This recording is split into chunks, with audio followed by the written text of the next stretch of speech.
Tonight at 7:30 at St. Andrews River Heights United Church, the Women's Musical Club of Winnipeg will be holding their annual Scholarship Winners Recital. Six marvelous Manitoba musicians have won more than $11,000 in prizes, and tonight they will have the opportunity to show what have set them apart from the rest of the pack. And joining me here over Zoom, I am joined by Soprano Christina Thanisch-Smith, who is one of the winners who will be performing on tonight's concert. Hi, Christina. It's so great to finally meet you here over Zoom. Hi, thank you so much for having me. Mm. You've been interviewed a few times here on Classic 107. The last time I believe was back in 2021. It was amidst the COVID Michigas and whatever. Yep. You were interviewed by Simon for your WMC scholarship win back then. You were at McGill doing your master's. Can you talk about what you've been up to recently, specifically over the past year? Yeah, so I finished my studies at McGill formally in May of this past year. So I stayed and did my graduate studies there in Montreal. I still very much consider Montreal to be a home for me. And then from graduation, I went and spent the summer in Baden by Wien. So it's a small town outside of Vienna, and studied at the Franz Schubert Institute this summer, and worked with a lot of really prominent and incredible musical legends for the German lead, which is what I love to sing. Mhm. And so I did that for the summer. And then I began my first season with Calgary Opera as one of their McPhee Artist in Residence singers. So I've been tagging along in their productions, singing smaller roles, covering, understudying, and getting to just be fully immersed in their season this year alongside the professionals they bring in for the shows. And it's been an absolutely incredible first half of the season. I guess we start back in January, so I'm on a bit of a break right now, but I'm already looking forward to the next couple shows coming up. Yeah, I was reading about this. Can you talk about that program? Again, it's the Calgary Opera's McPhee Artist Development Program. How did you get into it, and what is the program about? Like, what is it specifically designed to do? Yeah, so I like to, when I'm explaining it to people, I like to talk about it sort of as when you're doing a residency for med school. And there are four companies in Canada that offer these young artist programs. There's several in the States that do, and there also are programs in Europe where companies will essentially create a development program in-house in their company for young artists that are out of school, to learn and observe and just continue our development in a professional setting. So it's really remarkable because all those little lessons that you don't necessarily learn in school, but are great to learn in a safe environment before you're fully immersed professionally, you get to learn there, and you get to work with some truly incredible professionals that I honestly didn't think I'd ever get the opportunity to work with, that I'm working with. And it's just, yeah, it's an incredible opportunity. There are not that many in Canada, so to be a part of one is really exciting, and I'm very grateful for it. Yeah, sure. Are you commuting between Montreal and Calgary? Like, how is that working, living wise situation? A little bit, and like right now I'm in Winnipeg, so I'm a bit all over the place right now, but I'm for Calgary season, I'm in Calgary, so I like do my day-to-day life in Calgary, and then I head back to Montreal when I can. And then of course, it's nice that Winnipeg's right in the middle because I can make a little pit stop and visit some family. So yeah, it's an exciting life. It is not the most normal. It's not a 9 to 5 by any means, but I love what I do, so I can't complain. Amazing. You've won scholarships with the Women's Musical Club of Winnipeg before.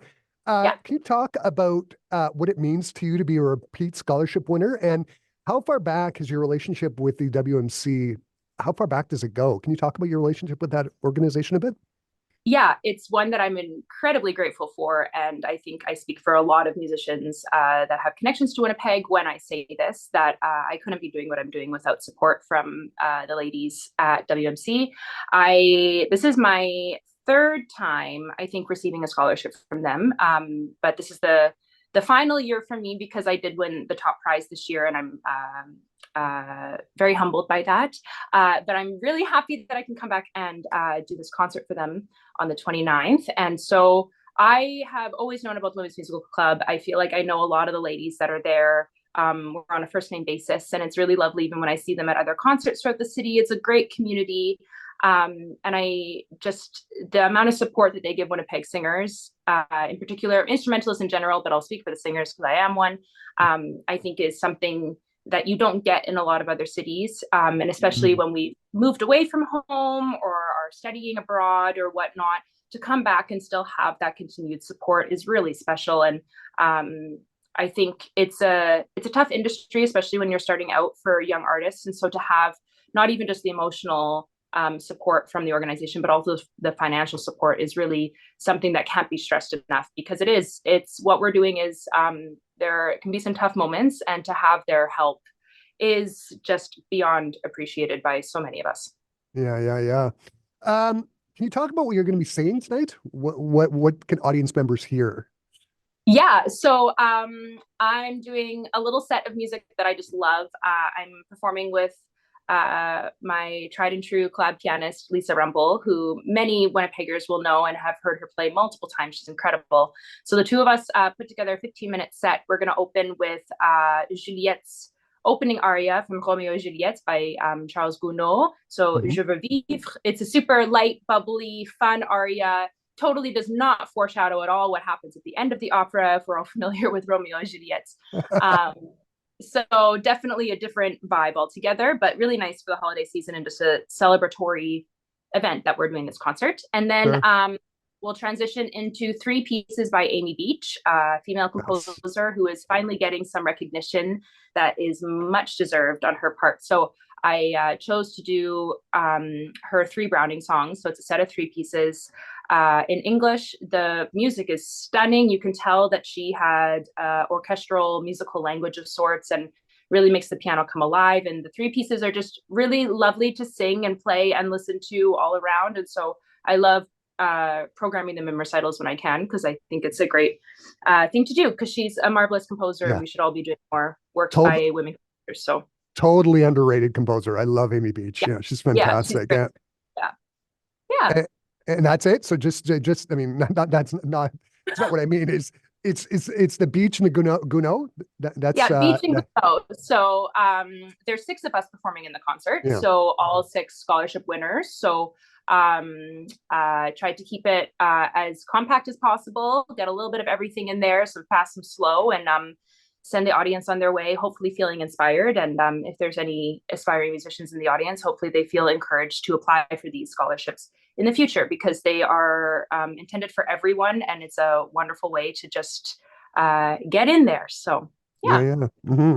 I know you love to sing in Winnipeg. There is really something special about a hometown crowd. What makes singing in Winnipeg different from singing anywhere else?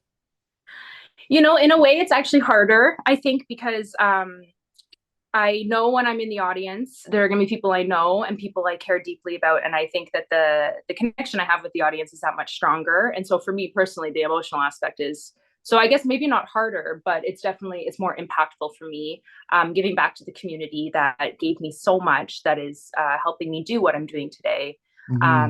And especially when you're on the road and you're singing in cities that you don't have that same those same roots planted, you can easily be singing for audiences where you don't know anyone. And it's a little bit less of an intimate, soul-filling performance in that way. So to know that I have people in the audience that I've known for years, decades even, because I'm getting old now. But it's definitely really special, and a way that I can give back to all the support that I've received in Winnipeg. So fantastic. One of the things I discovered about you is that you have a prospecting license, and your dad is a geologist. Yeah. And you've traveled to northern Manitoba with your dad to prospect.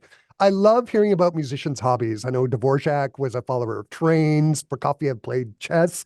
Can you talk about that a bit? And is it your thing that you do different from music that sort of takes your mind outside of maybe doing something different?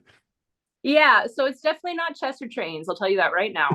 But I picked it up during COVID. I've always kind of follow what my dad is doing. I think it's really interesting. I know how much he loves it, and he's been such a support for me in that way with me pursuing music. So it's what I love. But during the pandemic, I got my prospecting license and tagged along with my dad in northern Manitoba. We were doing some exploration for some projects that he was working on. It is probably the most physically and mentally grueling thing I've ever done in my life. I have never experienced bugs in the way that I have while I'm up there.